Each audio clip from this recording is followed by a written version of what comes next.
Ya, pemirsa, Purchasing Managers Index atau PMI Manufaktur Indonesia mengalami kontraksi selama 2 bulan berturut-turut, yaitu April dan Mei 2025. Laporan S&P Global menyebutkan kontraksi dipicu turunnya output dan permintaan baru yang terus melemah sejak April lalu.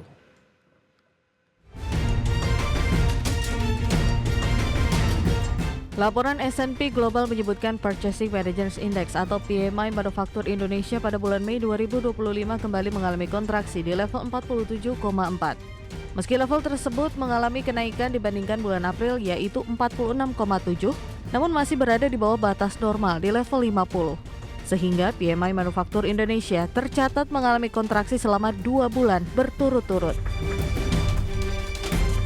S&P juga mencatat permintaan baru mengalami penurunan tajam dan menjadi yang terburuk sejak Agustus 2021. Kondisi pasar yang melemah dan penurunan permintaan global, terutama dari Amerika Serikat, terus menekan pesanan ekspor Indonesia.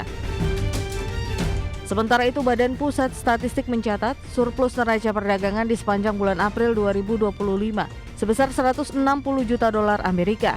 Capaian surplus tersebut menjadi yang terendah dalam tren 60 bulan terakhir atau sejak Mei 2020 lalu. Berbagai sumber IDX Channel.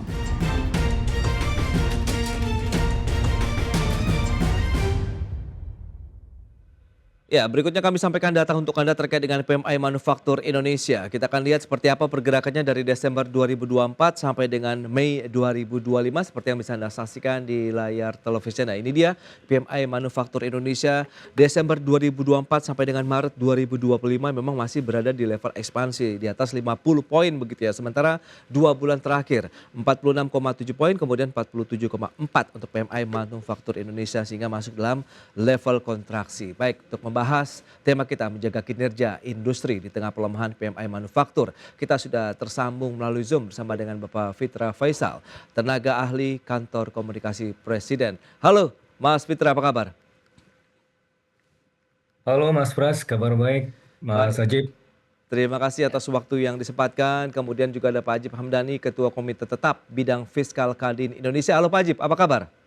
Sangat baik Mas Pras. Baik, terima kasih atas waktu Salam yang hormat Dr. disempatkan. Fitra. Ya. Ya, sebelum membahas lebih jauh penilaian dari pemerintah terlebih dahulu nih Mas Fitra terhadap kondisi dan juga kinerja industri nasional hingga semester kedua tahun 2025 ini seperti apa? Silakan. Eh, Mas Pras, kalau kita lihat ya, kinerja di kuartal 1 sebenarnya PMI kita sempat menanjak ya. Dan adalah suatu hal yang bisa dimaklumi ketika di kuartal 1 menanjak melihat dari tren seasonal dan di kuartal keduanya itu memang agak sedikit melambat. Kenapa? Jadi kalau kita lihat di kuartal 1 dan kita bisa melihat juga dari trennya ya, yang mulai berjalan dari mulai bulan Desember, itu sudah ada eh, mode ekspansif ya dari industri kita Oke. dan itu di atas rata-rata selama 1 tahun. Jadi kalau selama rata-rata 1 tahun itu PMI-nya antara 51 sampai 52, sementara di mulai bulan Desember, Januari dan Februari, terutama di bulan Februari itu angkanya bahkan di atas rata-rata. Kenapa? Karena untuk mengantisipasi demand di Lebaran. Nah, permasalahannya adalah kalau kita juga melihat kecenderungannya, bagaimana di kuartal pertama juga dari sisi pertumbuhan konsumsi hanya 4,89%, itu yang menunjukkan bahwa dari sisi demand itu suboptimal. Sehingga ada gap ya antara ekspektasi dari produsen dengan realitas di lapangan. Oke. Nah, kalau kita lihat juga dari datanya, sebenarnya bukannya konsumennya kekurangan, tetapi konsumennya sedikit menahan diri ya. Kalau kita lihat bagaimana data di bulan Maret juga, THR itu tidak segera di spending ya, karena mereka memang masih menunggu waktu dan men-save untuk setidak-tidaknya di sampai bulan Juli, karena masyarakat mayoritas itu akan menantikan periode sekolahan ya, bayar sekolah, pindah sekolah baru dan seterusnya, sehingga itu mereka tidak segera menghabiskan uangnya di kuartal 1. Tapi di sisi yang lain, pemerintah seperti juga kami melihat bahwa demand ini memang sangat tergantung dari sisi sentimen. Di bulan Maret, sentimen dari indeks keyakinan konsumen itu juga di bawah ya, suboptimal, di bawah ekspektasi kita Oke. semua. Dan itu artinya apa? Artinya ya untuk kedepannya kita juga mengharapkan bahwa akan ada peningkatan demand dengan apa yang dilakukan pemerintah di kuartal kedua, upaya untuk memoderasi dan menormalisasi pertumbuhan ekonomi Hmm. kembali lagi ke 5% lewat jalur demand. Nah, oleh karenanya kalau kami melihat ya PMI di bulan Maret dan April pertama memang karena transitional, bagaimana produsen dalam hal ini sudah menumpuk ya inventorinya sehingga menghasilkan inventory cost karena ada gap antara supply dan demand tadi, Oke. dan harapannya supaya nanti di kuartal kedua dan kuartal ketiga Ya. kali ini ketika kita meningkatkan potensi demand dari masyarakat itu juga bisa membalikkan tren dari industri, karena ini kalau kita lihat trennya selama ini korelasinya adalah dari sisi produsen itu akan bergeliat, industrinya akan berekspansi ketika ada peningkatan dari sisi permintaan gitu Mas Pras. Baik, nah ini menarik. Kalau kita lihat demand yang tertahan begitu karena juga konsumsi masyarakat yang juga tengah menahan diri begitu ya. Nah, lantas dari sisi Kadin Indonesia melihat bagaimana realitanya begitu untuk kondisi ekonomi saat ini. Apakah memang ada penurunan dari permintaan di masyarakat begitu sehingga berdampak terhadap produktivitas industri nasional atau bagaimana nih, Pak Haji? Ya, konstruksi PMI manufaktur di bulan Maret April ini memang sebuah indikasi yang sebenarnya jadi kurang positif terhadap pertumbuhan ekonomi kita secara agregat nanti, Mas Pras. Oke. Karena sebenarnya begini, kalau kemudian kita bandingkan dengan pada bulan yang sama pada tahun lalu, pada bulan April dan Mei, sebenarnya itu adalah fase-fase ekspansif sebenarnya, Hmm. bahkan lebih dari 52. Nah, kemudian ketika kita lihat bahwa bulan April Mei mengalami konstruksi, Ya. Kadin melihat paling tidak ada tiga hal yang memang menjadi faktor ini mengalami konstruksi, Mas Pras. Yang pertama, Hmm. tadi relevan yang disampaikan oleh Dr. Fitra. Yang pertama tentang masalah pelemahan daya beli. Karena kalau kita lihat memang indikator-indikator misalnya banyaknya PHK sejak awal tahun, karena kita mencatat lebih dari 70.000 PHK misalnya. Angka itu menjadi penyumbang kondisi bagaimana daya beli kita juga mengalami penurunan sebenarnya, Mas Pras. Jadi faktor daya beli yang menjadi faktor paling signifikan dalam menentukan PMI manufaktur ini menjadi sentimen yang paling negatif, sehingga bulan Maret April ini kita mengalami konstruksi. Kemudian masalah pengangguran dan kemiskinan ini, dan bahkan nanti mungkin Dr. Fitra bisa meluruskan kalau data kita kurang tepat, karena Oke. memang berbicara data kemiskinan pun antara data Indonesia dengan Bank Dunia misalnya ini kondisinya berbeda. Bahkan Bank Dunia sudah mencatat dengan kriteria-kriterianya sudah lebih dari 60% masuk kriteria miskin. Sekali lagi dengan kriteria mereka ya. Ini harus Oke. kita comparing dengan data BPS. Lepas dari hal itu Mas Pras, Hmm. bahwa kondisi daya beli kita mengalami konstruksi yang luar biasa. Inilah perlu ditopang oleh pemerintah baik melalui government spending maupun kebijakan-kebijakan jangka pendek yang lain, sehingga seperti harapan Dr. Fitra tadi, di mana semester 2 itu seharusnya mengalami peningkatan. Kemudian Baik. faktor yang kedua berbicara masalah kondisi eksternal sebenarnya, Mas Pras. Karena kalau kita lihat kenapa bulan April ini bertepatan dengan adanya tarif Trump waktu itu sebenarnya. Oke. Sehingga dalam konteks permintaan global kemudian kita mengalami penurunan. Dan kemudian ini juga diikuti oleh permintaan domestik, karena domestik ini cenderung juga wait and see terhadap bagaimana perkembangan negosiasi antara Amerika dengan Indonesia. Artinya kemudian faktor eksternal ini memberikan dampak juga terhadap penurunan PMI manufaktur. Yang ketiga yang terakhir adalah berbicara masalah internal perusahaan, Mas Pras. Hmm. Karena memang faktanya adalah kondisi bisnis dan ekosistem bisnis Indonesia itu masih high cost ekonomi. Kita masih sangat kurang bisa bersaing dengan China misalnya. China dengan segala konstruksi ekonomi globalnya, mereka bisa bertahan karena mereka mempunyai kekuatan ekonomi domestik yang luar biasa. Sedangkan Indonesia itu istilahnya kita high cost ekonomi. Baik permasalahan dari SDM yang belum terlalu produktifnya maksimal misalnya. Oke. Kemudian masalah faktor permodalan yang masih cost of fund-nya tinggi misalnya. Kemudian bagaimana infrastruktur kita belum mendukung sehingga rantai pasok itu menjadi menjadi pendukung signifikan sehingga cost ekonominya juga kembali tinggi. Nah, Kadin melihat tiga faktor ini yang memberikan sumbangan negatif terhadap PMI manufaktur yang mengalami konstruksi, Mas Pras. Harapan Baik. kita pemerintah bisa secara lebih cepat mendorong kebijakan-kebijakannya, mendorong insentif-insentifnya sehingga Itu dia. bagaimana kita lebih mengalami ekspansi untuk di semester kedua nanti. Demikian, Mas Iya, itu Pras. dia kebijakan dan insentif ataupun bauran kebijakan apa yang akan disiapkan oleh pemerintah untuk bisa mendorong lagi tadi daya beli, daya dukung ekonomi masyarakat. Kita bahas nanti di segmen berikutnya, Pak Ajep, kemudian Mas Fitra. Kita akan jeda dulu sebentar. Dan pemirsa, kami akan segera kembali usai pariwara berikut ini.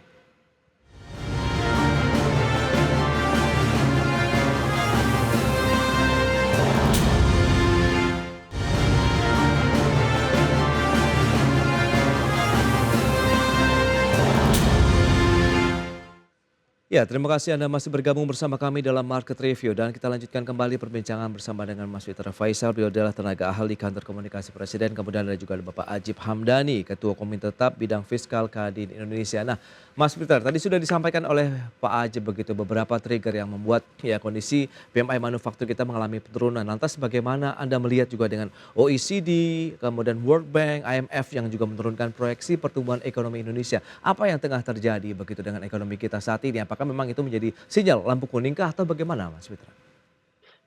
Ya, tadi sudah disampaikan oleh Pak Ajib ya, bagaimana selain dari tantangan domestik, kita juga menghadapi tantangan eksternal Ya, yang tentunya lokus utamanya adalah tarif Trump ya.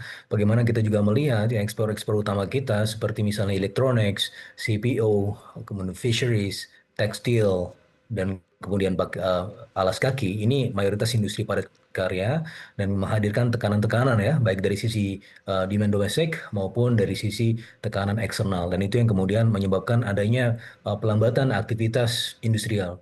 Tetapi di sisi yang lain ya, sebelum saya menjawab pertanyaan mengenai proyeksi ekonomi, ya, kita juga melihat ada tanda-tanda perbaikan, Mas Pras ya. Sebagaimana kalau kita lihat data trade balance yang diumumkan kemarin ya, sebenarnya untuk posisi bulan April ya menuju April menuju Mei itu posisi trade balance kita memang menipis, narrowing 0,15 billion US dollar. Tetapi yang menarik adalah dari sisi import itu forecast para ekonom itu menunjukkan 7,75% growth year on year. Tapi yang terjadi adalah 21,85% growth year on year sehingga menipiskan trade balance tadi dari sisi surplusnya. Tapi di sisi yang lain kita melihat bahwa surging import itu artinya adalah adanya peningkatan optimisme dari industri untuk tetap melanjutkan rencana ekspansi industrinya di tahun ini. Nah, mungkin kita bisa melihat memang betul dalam 2 bulan terakhir itu ekspansinya tertahan yang sebagaimana PMI kita lihat di bawah 50. Tapi itu kan membaik ya dari sebelumnya 46,7 menjadi 47,4 dan oke. juga ada yang masih di inventory artinya masih bisa di spend untuk ekspansi industri di semester kedua kali ini. Jadi dari sisi itu kami melihat sudah ada tanda-tanda perbaikan. Jadi import yang meningkat itu tidak selamanya buruk, bahkan justru bagus ya dari sisi peningkatan atau potensi peningkatan aktivitas industrial karena mayoritas dari barang impor ya 80-90% itu adalah barang kebutuhan produksi atau input produksi sehingga ini memang dibutuhkan untuk tadi akselerasi industrial.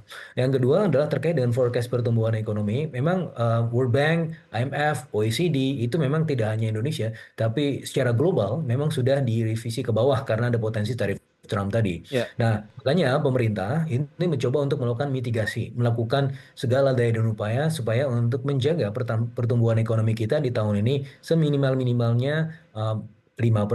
Nah, kita juga tahu bahwa di kuartal kedua kali ini belum lama ini pemerintah sudah mengumumkan adanya paket stimulus ya 24,4 triliun rupiah yang salah satu tujuannya adalah untuk melakukan normalisasi pertumbuhan ekonomi yang sebelumnya di kuartal 1 hanya tumbuh 4,87%. oke. Mudah-mudahan sepanjang tahun ini bisa dijaga 5%, tapi untuk kuartal kedua hasil asesmennya adalah tanpa adanya stimulus dengan segala tekanan itu, kemungkinan kuartal 2 dari asesmen Kementerian Keuangan itu cuma 4,55%. Tapi dengan adanya stimulus, karena kita bicara mengenai bagaimana dampak stimulus itu terhadap multiplier effect sektoral, maka itu bisa setidaknya menjaga ekonomi di level 4,9% ya. Jadi memang masih di bawah 5%, tapi kita akan bisa uh, Oke. uh, nanti akan bisa akselerasi lagi mulai dari semester Ya. 2. Nah, inilah yang kemudian pemerintah coba lakukan ya untuk kemudian menjaga Ya. pertumbuhan ekonomi kembali lagi ke level 5%-an, Mas Baik, Pras. tapi apakah dari kebijakan ataupun subsidi insentif yang diberikan tadi ini sudah tepat sasaran dan tepat manfaat terkait dengan industri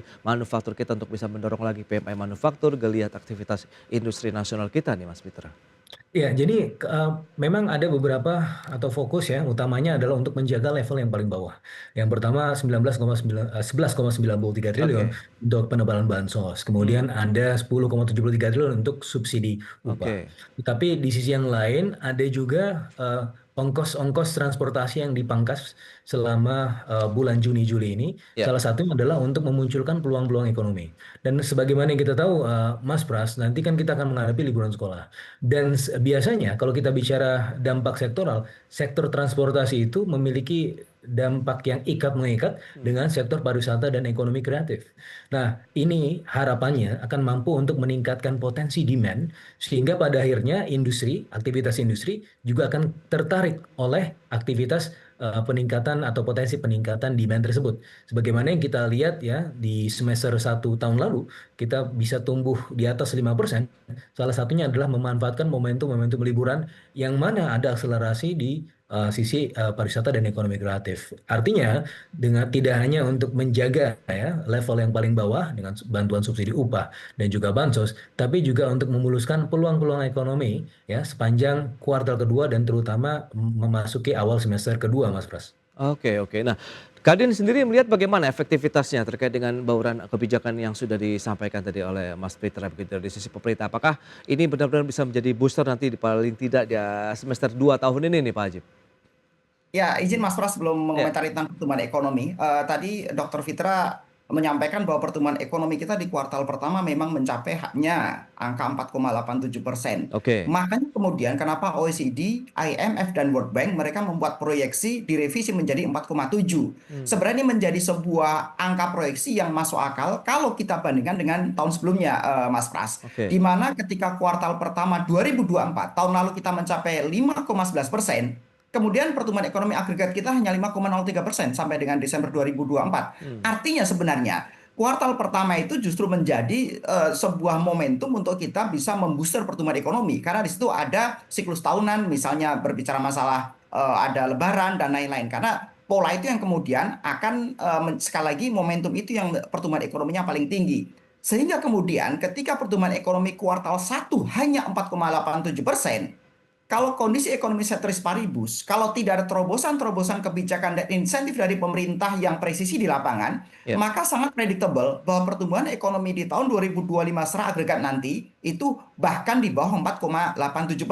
Hmm, Kira-kira rumus ekonomi seperti itu dalam kondisi ceteris paribus. Nah, inilah kemudian kita harapkan, Mas Pras, pemerintah bisa memberikan sebuah affirmative action, memberikan insentif-insentif yang tepat sasaran. Tadi Dr. Fitra menyampaikan, misalnya bahwa di kuartal kedua ini paling cepat, paling praktis dan paling pragmatis memang dengan BLT. Dan ini yang kita lihat pemerintah sudah mendorong program-program kebijakan itu. Sehingga harapan kita pertumbuhan ekonomi kita secara agregat memang mencapai 5%. Ini bisa tercapai dengan beberapa catatan, misalnya ketika pemerintah memang betul-betul bisa mengoptimalkan instrumen yang dimilikinya minimal dengan government spendingnya. Karena variabel yang paling bisa diukur, variabel yang paling bisa di-manage oleh pemerintah ini berbicara government spending. Di mana tahun ini mencapai 3.600 triliun, Mas Pras. oke. Nah, harapan kita, pemerintah betul-betul mengoptimalkan spirit government spending tahun 2025 ini, yaitu yang namanya spending better. Yaitu Hmm, membelanjakan dengan lebih baik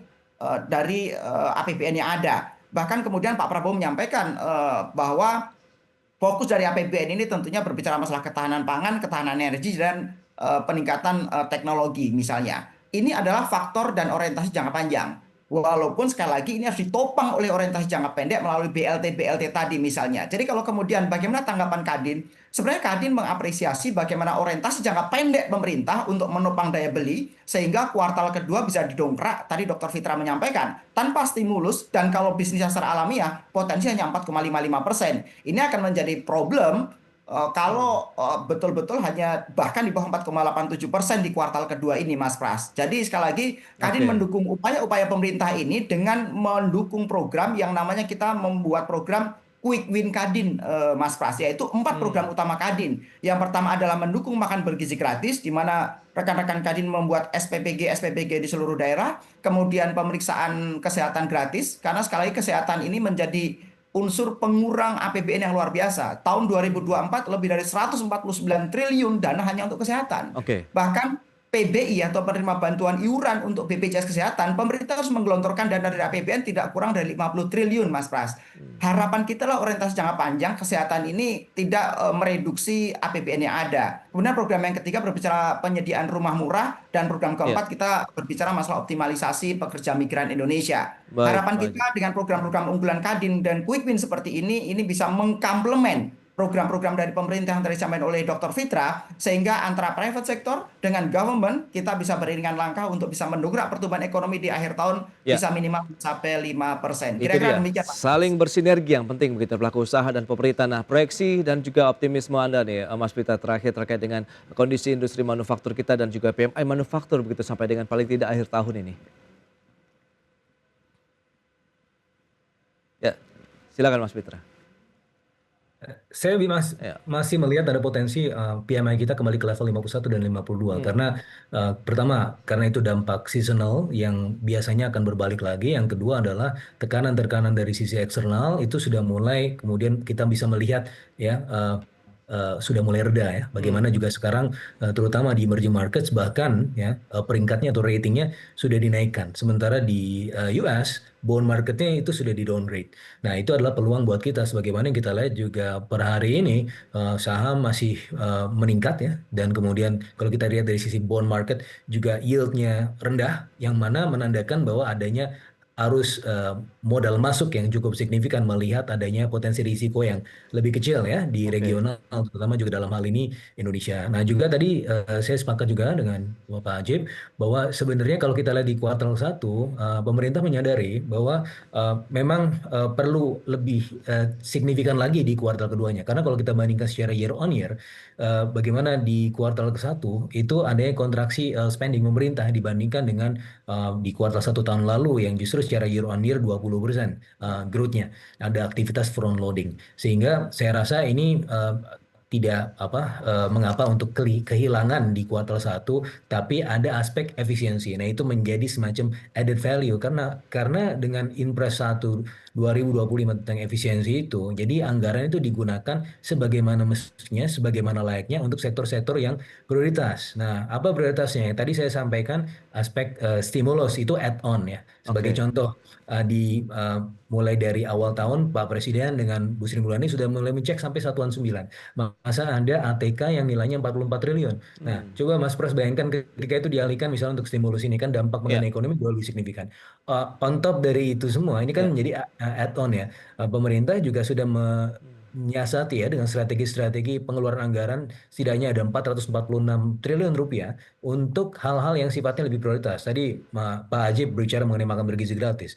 Itu ada potensi 120 sampai 170 triliun ya akan digelontorkan di tahun ini. Begitu juga dengan adanya Koperasi Merah Putih. Itu juga bottom up approach yang coba dilakukan oleh pemerintah. 200 triliun rupiah. Ada fasilitas subsidi 3 juta rumah. Nah, itu juga FLPP-nya itu sekitar 41 triliun. Nah, kita juga melihat bahwa middle class itu paling besar pengeluaran adalah untuk kelompok makanan 41,7%. Yang kedua Oke. adalah untuk kelompok perumahan yaitu 28%. Makanya itu adalah big chunk dari subsidinya atau program spending pemerintah itu Ya. masuk ke wilayah-wilayah itu Mas Pras. On top dari tadi stimulus yang juga akan digelontorkan mulai di kuartal 2 Oke.